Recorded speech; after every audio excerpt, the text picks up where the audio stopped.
விஜய் வந்து ரொம்பவே சந்தோஷமா நம்ம காவரி நினைச்சு புலம்பிக்கிட்டு இருக்காங்க. ஏன்னா காவரி வந்து இத்தனை தடவை ஃபோன் பண்ணாலும் ஃபோன் பண்ணிக்கிட்டு இருக்காங்க.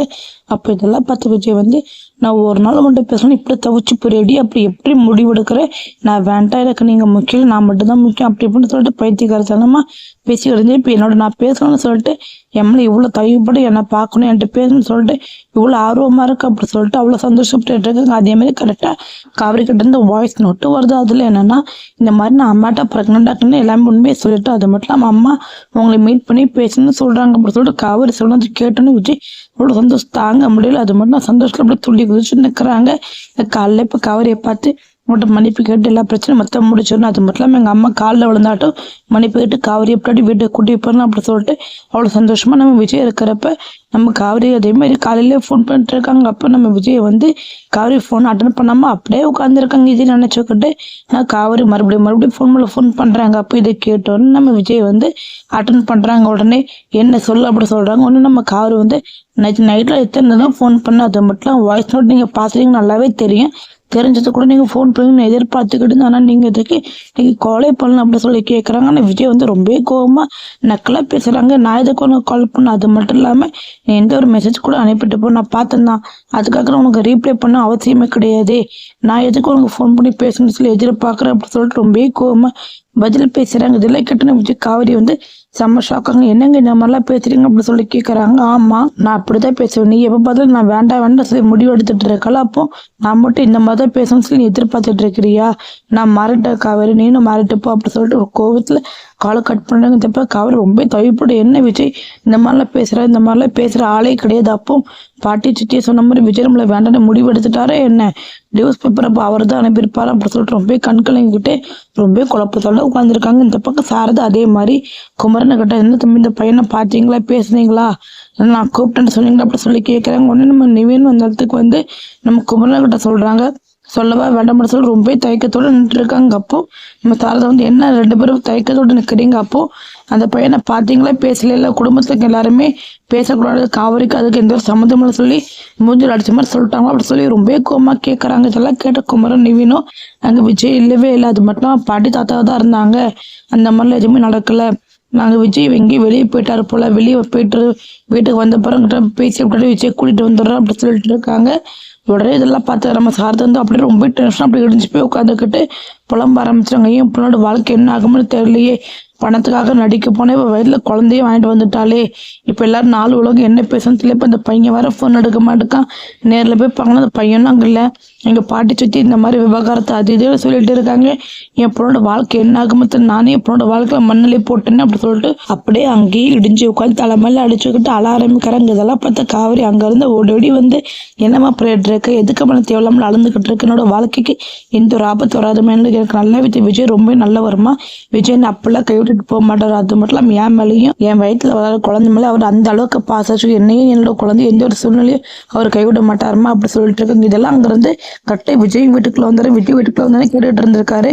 காவரி நான் வந்துட்டேன் அப்படி சொல்றாங்க. இதை கேட்டோன்னே நம்ம காவரி அப்படியே ஓடி போய் விஜய் கட்டி பிடிச்சிக்கிறாங்க. இந்த பக்கம் விஜய் நம்ம காவரி கட்டி போய் நம்ம மன்னிச்சிரு காவரி, நான் உன்ட்ட சும்மா விளையாண்டு பார்த்தேன், அது மட்டும் ரொம்ப டென்ஷன் படுத்தி பார்த்தியா, அதனால தான் நான் உன்ட்ட டீச் பண்ணி பார்த்தேன், நான் மன்னிச்சிரு, ஆனால் நீ எனக்காக இவ்வளோ சப்போர்ட்டாக பேசிகிட்டு இருக்க, உனக்கு அந்த அளவுக்கு நம்பிக்கை இருக்கலாம், நான் உன்னை விட்டுட்டு போக மாட்டேன்னு அதே மாதிரி தான் எனக்கும் இருக்கும், நீ மட்டும் என்ன எப்போ பார்த்தாலும் வேண்டாம்னு சொல்லிக்கிட்டே இருக்க, அதனால தான் நான் கொஞ்சம் கோவமாக இருந்த மாதிரி நடித்தேன், அதுக்காக நான் உன்னை விட்டுட்டு மொத்தமாக போயிடும் நினைக்காத காவேரி, நான் உன்னை விட்டு எங்கேயும் போக மாட்டேன், என்னோட கிடைச்ச தேவதடி, எனக்கு கிடைச்ச பொக்கிஷன்டி, உன்னை நான் அவ்வளோ சீக்கிரம் இழப்பேனா, இல்லை நான் வந்துட்டு எல்லா பேசும் நான் சரி பண்ணிடுறேன் பாரு அப்படி சொல்லிட்டு ரொம்பவே தைரியமாக நம்ம விஜய் வந்து காலையில் சொல்லிட்டு நம்ம சாரதா கிட்ட போகிறாங்க.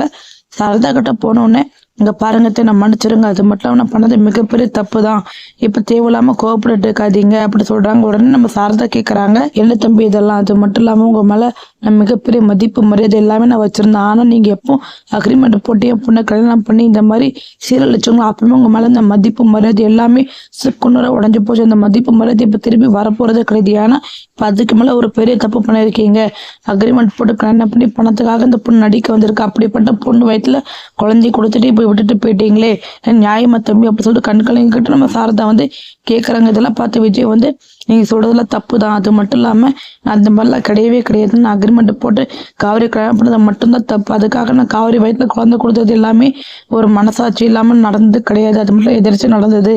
நான் அவ்வளோ மனசார கல்யாணம் பண்ணி வாழ்க்கை வாழ ஆரம்பிச்சிட்டோம், அவள் மனசில் நான் தான் இருக்குன்னு தெரிஞ்சவொன்னே தான் நான் அந்த மாதிரி நடந்துக்கிட்டேன். அது மட்டும் இல்லாமல் அவளோட விருப்பத்தினால தான் இதெல்லாம் நடந்துச்சு, அவ்வளோ நாள் மனசார விரும்புகிற கல்யாணம் பண்ணி நாங்கள் வாழ்க்கை வாழ ஆரம்பிச்சிட்டோம் அப்படி சொல்லி முடிவு பண்ணதுக்கு அப்புறம் தான் குழந்தை வயிற்றுல தங்குச்சு, காவிரி வயிற்றுல.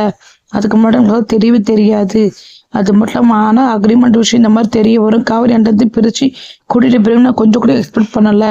ஆனால் காவிரி கர்ப்பமாக எனக்கு இப்போதான் தெரியும், அதுக்காக இந்த குழந்தைக்காக தான் நான் காவிரி கிட்ட நெருங்கி வரேன்னு அர்த்தமும் ஆகாது.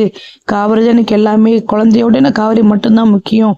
காவிரி என்னோட தேவதை, எனக்கு மிகப்பெரிய பொக்கிஷம், அவட்ட மட்டும் என்கிட்ட பிரிச்சிடாதீங்க அப்படின்னு சொல்லிட்டு கண் கிளங்கிட்டு நம்ம காவிரிக்காக நம்ம விஜய் வந்து சாரதா கிட்ட கையெடுத்து கும்பிட்டு மன்னிப்பு கிட்ட அழுறாங்க. இதெல்லாம் பார்த்த சாரதா வந்து கண்கலங்கி போய் நிற்கிறாங்க. நம்ம இப்படி விஜய் வந்து மன்னிப்பிக்காத பார்த்தா சாரதா வந்து எடுக்க போகிற முடிவு என்னவா தான் இருக்கும். அது மட்டும் நம்ம சாரதா வந்து எல்லா உண்மையும் எப்படி சொல்ல போகிறாங்க. இங்கே பாருங்க தம்பி, நீங்களாம் சொல்கிறது கரெக்டாக தான் இருக்குது. அது மட்டும் இல்லாமல் ஆனால் உங்கள் வீட்டில் இங்கே யாருமே சரி கிடையாது, அங்கே வந்து என் பொண்ணு வாழ்வால எங்கள் நம்பிக்கையே இல்லை, ஏன்னா உங்கள் வீட்டில் இங்கே எல்லாருமே மிகப்பெரிய பிரச்சனை பண்ணிட்டு போயிட்டாங்க அப்படி சொல்கிறதை கேட்டோம். காவிரி வந்து ஆமாம் தேவையில்லாமல் பேசுறதுமா கொஞ்சம் வாய் மூடுமா அப்படி சொல்கிறதை கேட்டோன்னே விஜய்க்கு ஒன்றும் புரியல, என்ன சொல்கிறீங்க, யார் எங்கள் வீட்டிலேருந்து என்ன பிரச்சனை பண்ணா சொல்லி கேட்குறாங்க. நீ கொஞ்சம் அமைதியாக இரு காவிரி, அத்தை எது சொல்ல வராங்க நான் கேட்டுக்கிறேன் அப்படின்னு சொல்லிட்டு நம்ம சாரதா சொல்ல வரதை நம்ம விஜய் கேட்குறாங்க. அப்போ நம்ம சாரதா வந்து ஆமாம் இப்போ உங்கள் பாட்டு சித்தி வீட்டுக்கு வந்தாங்க, வந்து மிகப்பெரிய பிரச்சனை பண்ணிட்டு போயிட்டாங்க, அது மட்டும் இல்லாமல் நீங்கள் வந்து காவிரி கூட சேர்ந்து வாழ விருப்பம் இல்லாமல் டிவோர்ஸ் பேப்பர்லாம் அனுப்பி காவிரிக்கிட்ட கையெழுத்து கேட்டீங்கன்னு சொல்லிட்டு ஒரு டிவோர்ஸ் பேப்பரை கொண்டு வந்து நம்ம காவிரிட்ட கையெழுத்து கேட்க வந்தாங்க. ஆனால் காவேரி கையெழுத்து போட மாட்டேன்ட்டா, இதெல்லாம் மிகப்பெரிய தப்பாக இருக்குது. அது மட்டும் இல்லாமல் காவிரி வயிற்றுல இப்போ குழந்தை வருது, அவள் எப்படி உங்களை டிவோர்ஸ் பண்ணுவோம் அப்படின்னு சொல்லி கேட்குறாங்க. இதெல்லாம் கேட்டோன்னே விஜய்க்கு ஒன்றும் புள்ள செம்ம குழப்பத்தோடு நிற்கிறாங்க. விஜய் வந்து இந்த விஷயத்தில் தெரிஞ்சுக்கிட்டு என்ன பண்ண போகிறாங்க. அது மட்டும் இல்லாமல் நம்ம பாட்டிக்கிட்ட சித்திக்கிட்டே புரிய வச்சு நம்ம காவிரி அந்த வீட்டுக்கு கூட்டிகிட்டு போவாங்க, இல்லைன்னா அந்த குடும்பமே அந்த மாதிரி வேண்டான்னு சொல்லிட்டு காவிரிக்காக எல்லாத்தையும் மொத்தமாக தூக்கி எறிஞ்சிட்டு அங்கேருந்து நம்ம காவிரிக்காக ஒதுங்கி வரப்போறவங்க பொறுத்துங்க வரப்போகிற வீடியோலாம் பார்த்து தெரிஞ்சுக்கலாம். தேங்க்யூ ஃபார் வாட்சிங். கூடிய சீக்கிரம் விஜய் காவிரியும் நம்ம எல்லாரும் நினச்ச மாதிரி இன்னும் சேர போகிறாங்க. யாரெல்லாம் விஜய் காவிரி ரொம்ப ரொம்ப பிடிக்கும் நம்ம சேனலை சப்ஸ்கிரைப் பண்ணிடுங்க.